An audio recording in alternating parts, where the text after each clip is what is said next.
Selamat sore, kami dari kelompok 5 akan membahas sedikit mengenai chapter 7 Financial Management, yakni tentang Risk and Return. Dalam slide ini akan dibahas beberapa poin-poin penting. Yang pertama, mengenai Realized and Expected Rates of Return and Risk. Menghitung realisasi imbalan dari suatu investasi. Realisasi imbalan atau imbalan tunai mengukur gain atau loss dari suatu investasi. Sebagai contoh, Anda berinvestasi satu lembar saham Apple seharga $95 dan menjualnya setahun kemudian seharga $200. Perusahaan tidak membayarkan dividen apapun selama periode tersebut. Berapakah imbalan tunai atas investasi ini? Maka Anda dapat menghitung cash return sama dengan ending price ditambah cash distribution atau dividen dikurangi dengan beginning price-nya. Dalam hal ini, imbalan tunai yang diperoleh sama dengan 200 ditambah 0 dikurangi 95, sama dengan 105. Kita juga dapat menghitung tingkat imbalan dalam bentuk persentase. Caranya sederhana, yaitu membagi imbalan tunai dengan harga awal saham.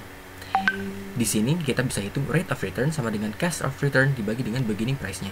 Sama dengan 200 ditambah 0 dikurangi 95 dibagi 95, sama dengan 110,53%.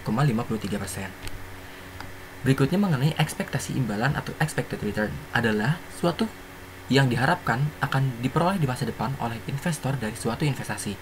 Ekspektasi imbalan merupakan rata-rata tertimbang dari imbalan yang mungkin terjadi, di mana peluangnya ditentukan oleh probabilitas keterjadian. Kita dapat menghitung expected rate of return dengan rumus rate of return 1 dikali probability of return 1 ditambah rate of return 2 dikali probability of return 2 dan seterusnya. Dan dalam hal ini kita juga dapat menghitungnya dengan metode-metode statistika yang ada untuk menghitung kuantifikasi dari expected rate of return ini. Berikutnya, a brief history of financial market returns.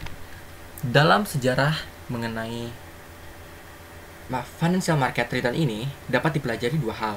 Yang pertama adalah the riskier investment have historically realized high returns, di mana instrumen investasi yang lebih berisiko akan memberikan return yang lebih tinggi. Berikutnya, historical return dari higher risk investment memiliki standar deviasi yang lebih tinggi pula. Berikutnya mengenai menghitung rata-rata geometrik dan aritmatika. Tingkat imbalan rata-rata geometrik dan aritmetik akan menggambarkan mengenai beberapa pertanyaan.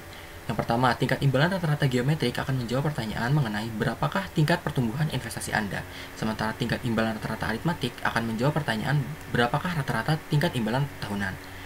Dan dalam hal ini dapat dihitung dengan rumus rata-rata geometrik atau geometric average return.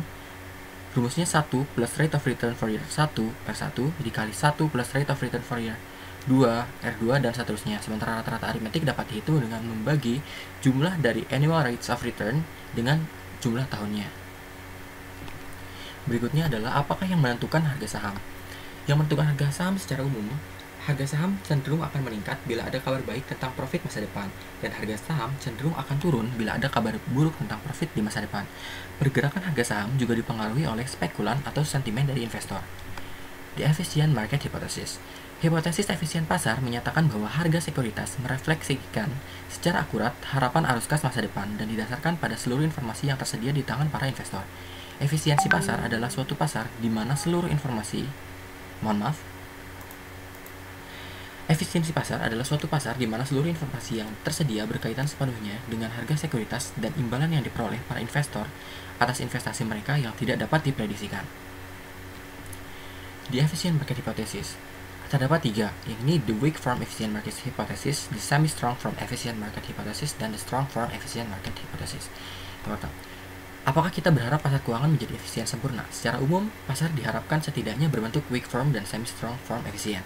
Jika terdapat strategi perolehan profit yang sederhana, maka strategi tersebut akan menarik perhatian para investor, yang dengan mengimplementasikan strategi-strategi tersebut akan berlomba untuk mendapatkan profit. Pandangan perilaku. Hipotesis efisiensi pasar didasarkan pada asumsi bahwa para investor sebagai suatu kelompok adalah orang-orang yang rasional. Pandangan ini telah teruji. Jika para investor tidak secara rasional dalam memproses informasi, maka pasar mungkin saja tidak akan secara akurat menggambarkan informasi publik. Sebagai contoh, para investor yang percaya diri terlalu tinggi akan segera bereaksi pada saat manajemen perusahaan mengumumkan pendapatan. Karena mereka memiliki rasa percaya tinggi dengan pandangannya terhadap nilai perusahaan dan memberikan perhatian sedikit pada informasi baru yang disampaikan oleh manajemen. Akibatnya, informasi baru ini meskipun dipublikasikan dan bebas diperoleh, tidak akan mempengaruhi harga saham. Sekian yang dapat kami sampaikan.